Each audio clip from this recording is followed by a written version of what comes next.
반갑습니다. DSA 컨설팅 대표 김대용 원장입니다. 지금 되게 불안한 마음에 촬영하고 있어요. 왜냐면 제가 이제 무선 마이크를 샀어요. 촬영용으로. 그런데 그냥 싼 게 비지떡이에요. 항상 보면 이게 이제 중국산인데 이게 그 보야 마이크보다 반값인 거예요. 예. 그래서 또 평이 나쁘지 않아. 성능이 뭐 나쁘지 않다 이렇게 나오길래 샀거든요. 근데 성능은 괜찮을 수 있는데 항상 내구력이 문제인 것 같아요. 조금 쓰니까 막 잡음이 들어가고 이래서 지금 조금 걱정돼요. 이게 지금 제대로 되고 있는 건지. 안 되면 이거 촬영 다시 다 해야 되잖아요. 맞죠? 조금 걱정입니다. 지금. 이번 영상은 이제 유튜브에도 오픈하는 내용인데 공무원, 그 다음에 경찰, 그 다음에 공기업 등 공공기관 채용에 있어서 사기업도 마찬가지예요. 이거는 그래서 면접 답변의 형식은 어떻게 해야 되느냐, 요거에 관한 거예요. 그래서 면접 답변을 작성하실 때 어떠한 형식으로 만들어야 되느냐, 이게 이제 관건인데, 이거를 어떤 형식이 필요하다. 그러니까 면접 답변을 할 때 최소한 고려해야 되는 몇 가지 중요 원칙이 있다. 이거는 뭐냐면, 목적은 뭐예요? 잘 효율적으로 전달하고, 짜임새 있게 전달하고, 그 다음에 어느 정도의 격식을 갖추기 위해서요. 이건 시험이니까. 그 다음에 효율적 전달 부분이 중요한데, 이거는 왜 중요하냐면 면접관은 귀로 듣고 판단을 해요.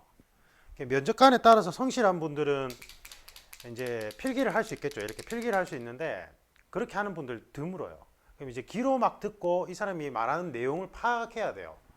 그 다음에 이 면접의 가장 기본적인 형식은 구술로 하는 논술 답변이거든요. 논술 답변이란 건 내가 주인공이 돼서 나의 견해가 들어가야 돼요. 나의 생각, 견해가. 갈등이란 요소가 들어가 있어요. 질문에. 취미생활 뭐예요? 이것도 논술 답변인가요? 맞아요. 취미생활 뭔가요를 저는 자전거가 취미생활입니다. 이거는 설명문을 얘기한 거죠. 그게 면접 답변이 아닌 거예요. 그러니까 취미생활 물어보는 이유는 네가 굳이 쉴 때 무언가를 한다. 그걸 왜 하냐 이거예요. 굳이 쉴 때 그냥 쉬면 되지 왜 무언가를 하냐 이거예요. 취미생활은 뭐예요? 취미생활 왜 합니까? 스트레스 관리하고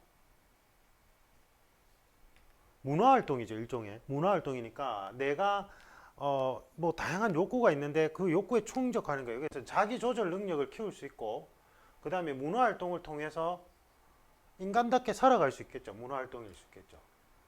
맞아요?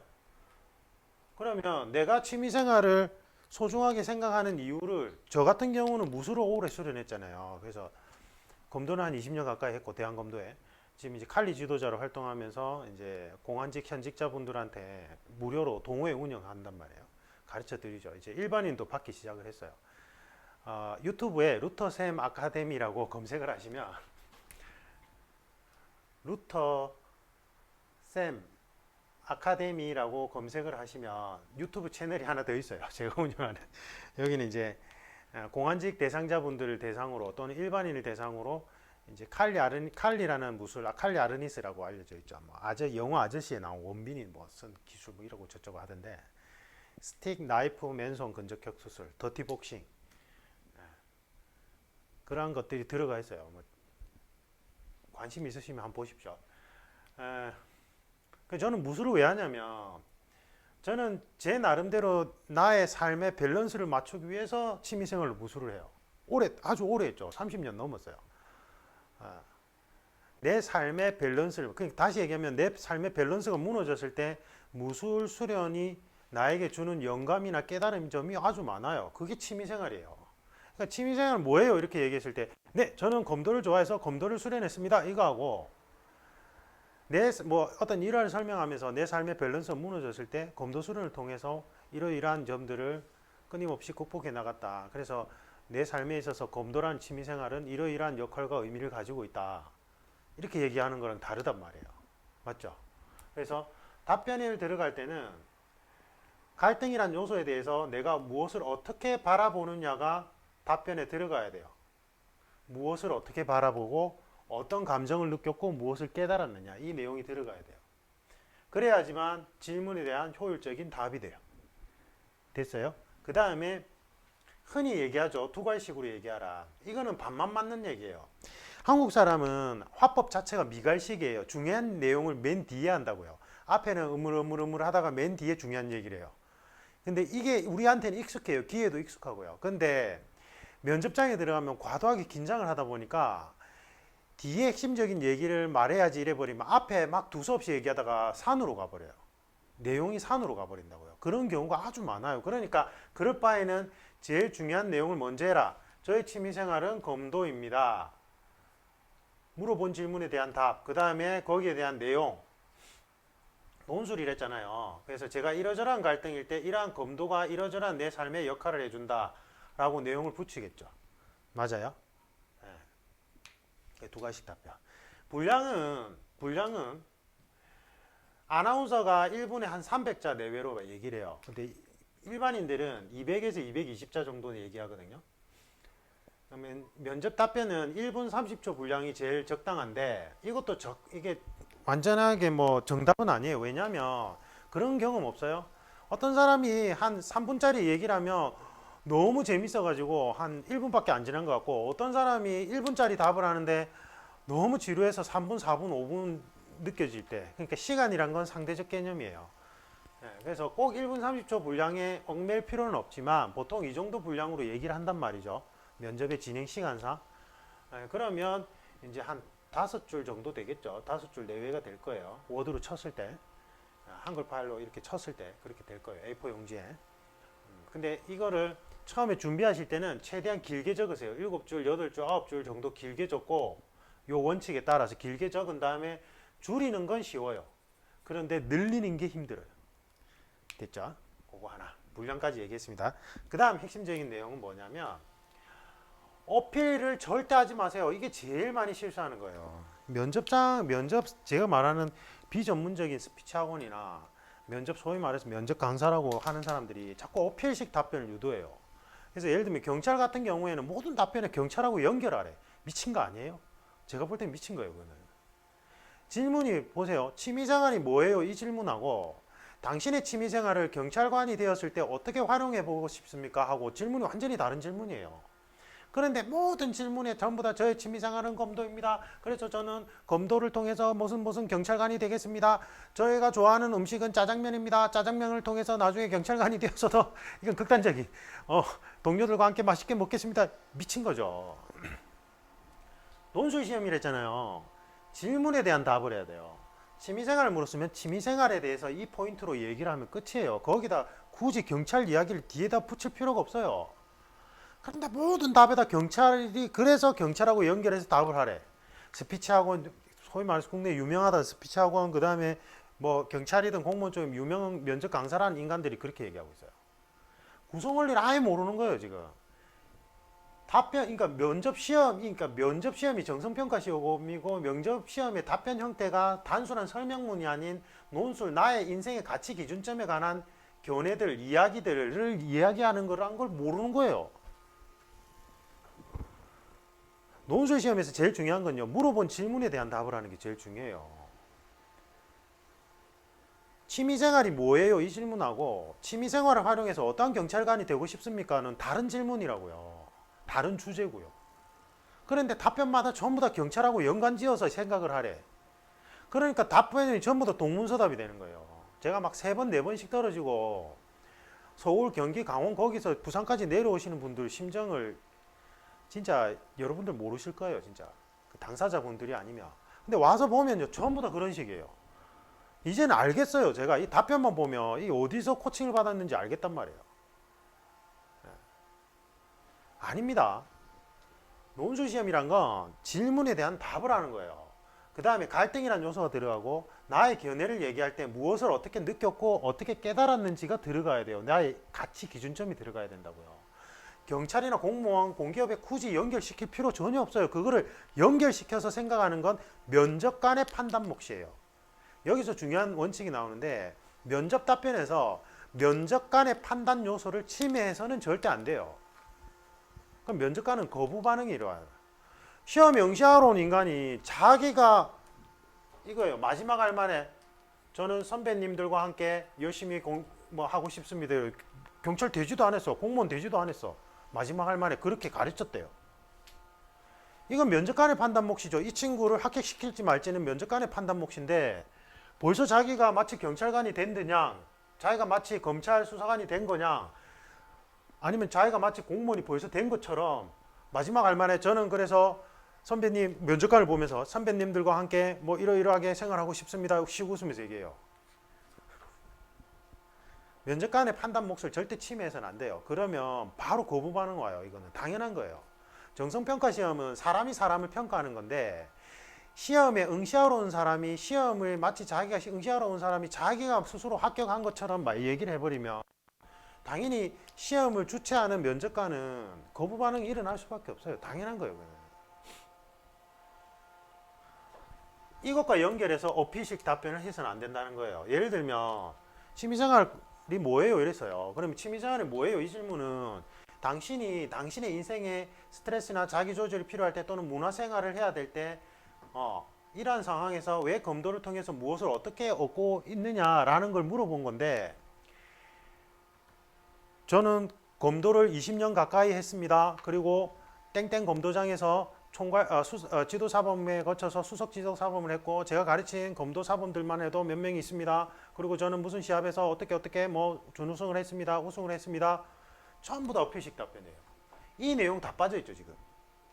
내가 검도라는 무술을 어떻게 바라보고 그 검도라는 무술이 나의 이러저러한 상황일 때 어떻게 작용을 해서 내가 검도 수련을 통해서 깨닫고 그것을 인생에 접목시킨 사례들은 다 빠져있죠. 그냥 뭐예요? 저는 검도 총괄 사범을 했어요. 저는 검도 사범으로서 오래 활동을 했어요. 그 다음에 무슨 대회 우승했어요. 결과만 얘기하죠. 이러한 나의 견해나 과정들 다 생략해버리고 결과만 어필식으로 들어가는 거예요. 이거는 면접관의 판단 몫이라니까요.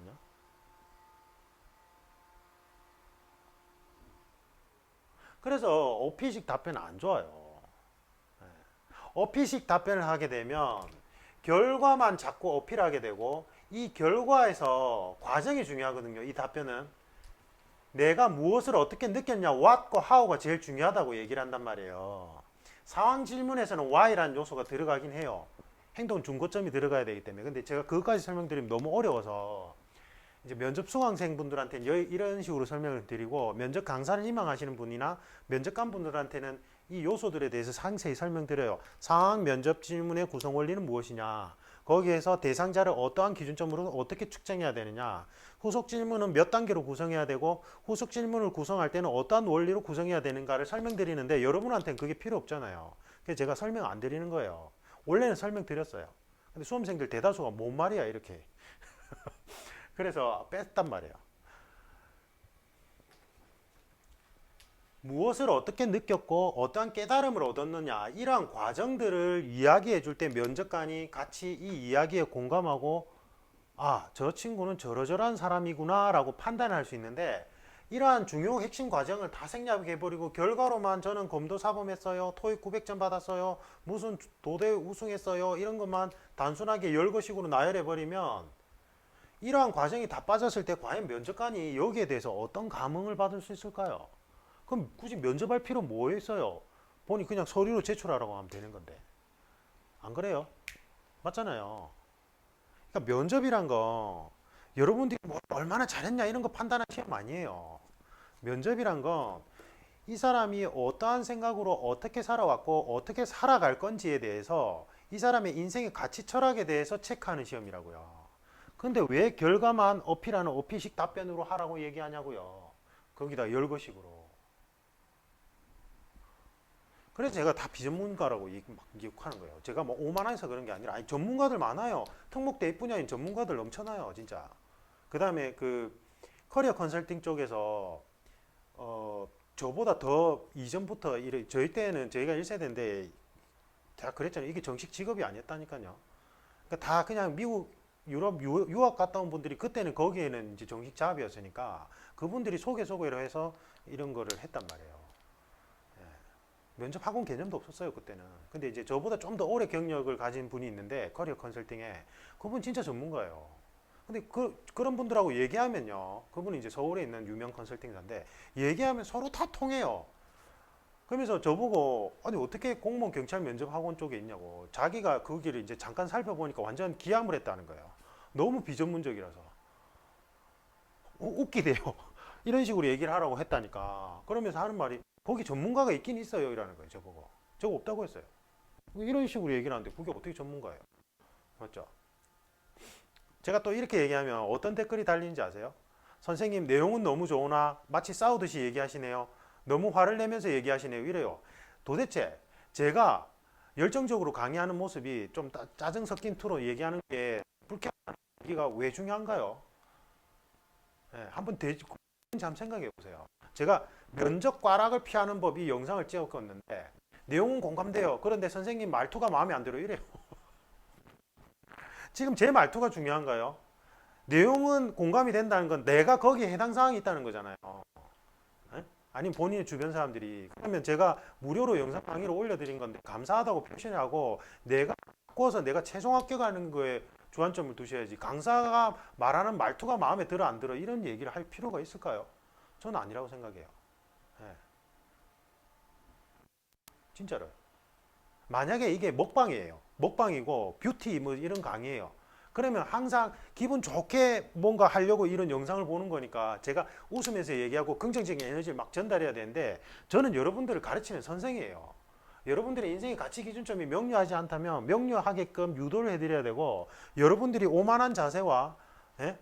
편협한 자세를 가지고 있다면 뭐라 해서라도 그거를 자각시켜서 바꾸어 가도록 해야 되는 선생이라고요. 근데 선생이 말하는 말투가 마음에 안 들어요. 그런 댓글은 도대체 어떤 맥락에서 나온 걸까요? 본인이 정말 무리하다고는 생각 안 하세요? 본인의 그러한 댓글이? 반성하셔야 돼요. 진짜로요.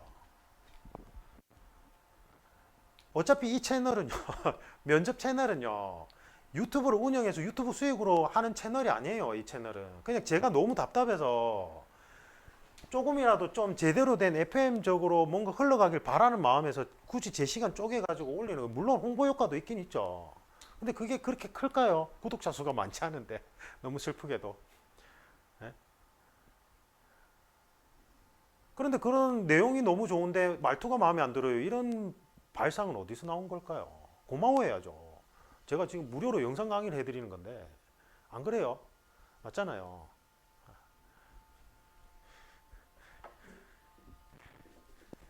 저는 까칠합니다. 저희 밀코반이나 1대1 코칭 그 수강 등록하면 계속 멘붕에 빠져요. 근데 왜 그럴 수밖에 없냐면요. 다시 얘기하면 저는 여러분들의 최종 합격을 위해서 이게 가치 철학에 관한 문제고 행동 패턴에 관한 문제거든요. 그러니까 여러분들도 모르게 이상한 행동 패턴을 가진 분들이 있어요. 되게 거만하고 오만한 그러한 이상한 패턴을 가진 분들이 있단 말이에요. 예전에 이런 경우도 있었어요. 너무 바쁜데 제가 이제 윌땡 총괄할 때인데 뭐 어디 큰 먼 지방에서 오는데 제가 이제 너무 상담 직원이 있잖아요. 그 상담 직원이 맡아서 하는 건데 수강 문의는 꼭 저한테 진짜 상담 문의 그러니까 수강 문의에 관해서 상담을 받고 싶다는 거예요. 그래서 저는 수업이 계속 연달아 있으니까 불가능한데 친구들도 몇 명 데리고 오고 꼭 좀 부탁한다고 막 사정사정해서 그래서 이제 그 친구 그룹이 왔을 때 이제 우리 수업의 특징이나 이런 거를 설명해 제가 이제 수업하다 부랴부랴 쉬는 시간에 나와가지고 설명을 해줬어요. 그때 어떻게 하는 줄 아세요? 다리를 한쪽을 딱 꽂더니 등을 딱 기대더니 이 질문이 무리할 수는 있지만 선생님이 다른 면접 인근에 다른 면접 선생님보다 더 나은 경쟁력 우리한테 어필하고 싶은 경쟁력에 대해서 한번 얘기해 주세요. 그래요. 진짜 싫어요, 싫어. 제가 이제 그걸 학원장 원장님들이나 교수님들이나 이런 분들한테 얘기해 줬더니 깜짝 놀라는 거예요. 그분이 이상한 사람 아니에요. 근데 그분이 그러한 생활 패턴으로 살아왔을 가능성이 높아요. 예전에 대학생 때 가을을 했는데 과제를 안 해오는 거예요. 그래서 제가 되게 뭐라 했어요. 그랬더니 그때 그 학생이 중학생인가 그랬는데 우리 돈 받고 일하는 주제에 일하는 거예요. 혼잣말로.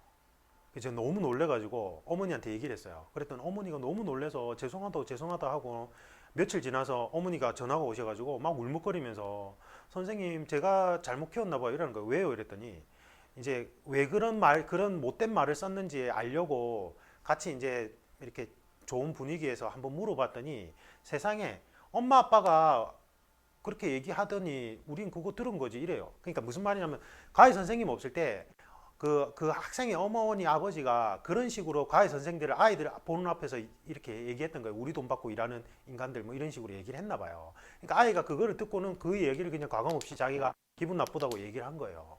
그러니까 아이의 잘못이 아니에요. 그런 경우는. 맞죠?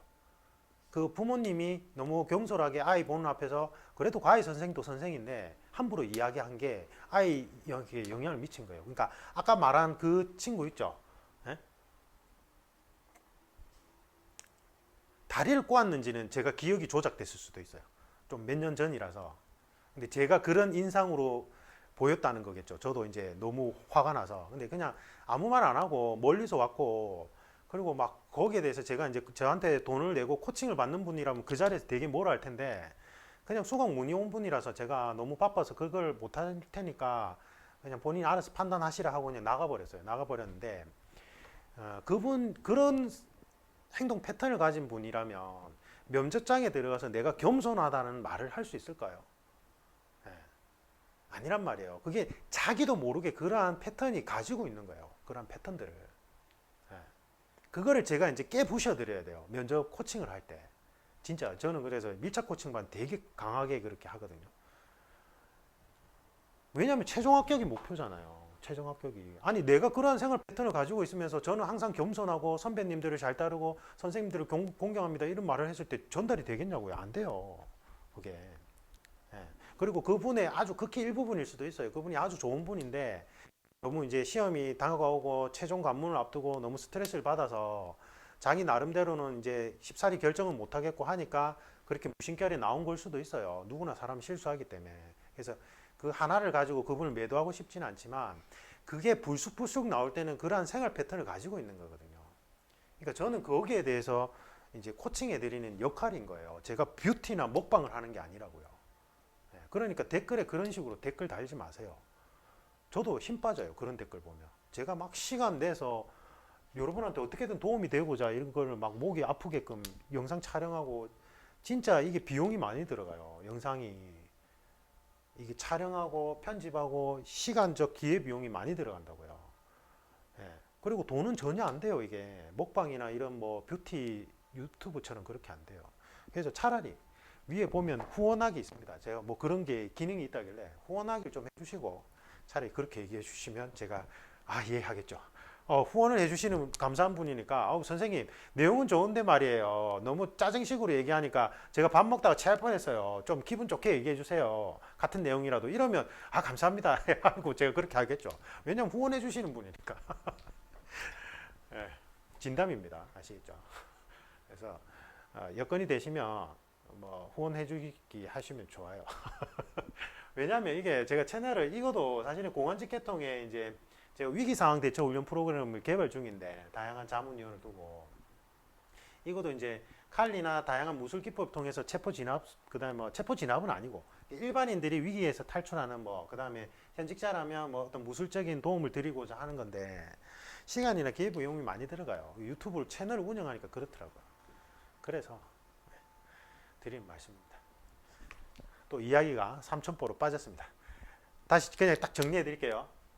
면접 답변은 구술라는 논술이기 때문에 갈등이란 요소가 반드시 들어가고요. 그 갈등에 대해서 나의 견해가 들어가야 되는데 이 견해를 펼쳐 나가실 때는 무엇을 어떻게 느꼈고 무엇을 어떻게 깨달았는지가 그 과정들이 상세하게 들어가야지만 면접관을 납득할 수 있습니다. 면접관을 공감시킬 수 있다고요. 그 다음에 두 갈식으로 가야지만 이야기가 산으로 가지 않아요. 그죠? 그래서 저는 제 취미생활은 검도입니다. 그렇게 얘기하고 어피식 답변을 한다는 건 결국은 면접관의 판단 요소를 침해할 수 있기 때문에 어피식 답변을 하지 말고 저는 검도 사범했고 지도 사범했고 몇십 년을 했고 뭐 무슨 대회 우승했고 이러한 결과물들이 중요한 게 아니에요. 내가 검도 수련을 어떠한 마음가짐으로 했고 어떠한 인생의 힘든 상황 속에서 검도 수련이 나에게 어떠한 감정을 주었는지 어떠한 깨달음을 주었는지를 기술하는 게 주 포인트가 돼야 된다는 거예요. 그리고 분량은 1분 30초 분량이 제일 적당해요. 그래서 일반인들은 200에서 220자가 1분인데 이것도 완전히 절대적이진 않다. 왜냐하면 내용이 뭐 예를 들면 기승전결이 있고 클라이막스가 있고 이렇게 내용을 알차게 잘 구성했다면 사례를 넣어서 내용에 몰입이 되면 2분짜리도 1분처럼 느껴질 수 있기 때문에 시간은 상대적 개념이라서. 그래서 면접관은 귀로 듣고 판단하기 때문에 효율적으로 전달하는 게 중요하다. 여기까지 제가 말씀을 드렸습니다. 그래서 뭐 상황 설정 질문 답변 요령, 경험 면접 답변 요령 이거는 생략할게요. 생략하고 이거는 제가 면접 강사를 희망하시거나 면접관 교육을 희망하시는 업체 쪽에서 연락 오시면 제가 설명을 드리는 건데 여러분하고 그게 크게 차이는 없고 제가 이걸 또 하니까 면접 강사 하시는 분들이 듣고는 또 막 어설프게 따라서 이야기하고 해서 그 부분은 생략하겠습니다. 육경에는 그게 있는데 그 일반 경찰 그 면접 이론 강의는 있는데 지금 이 촬영용은 이제 유튜브에는 공개를 할 거지만 국가직 공무원, 공기업 그다음에 공기업도 공개는 했네요. 그다음에 이제 해경, 소방 이쪽만 해당되는 쪽인데 생략하도록 하겠습니다. 감사합니다.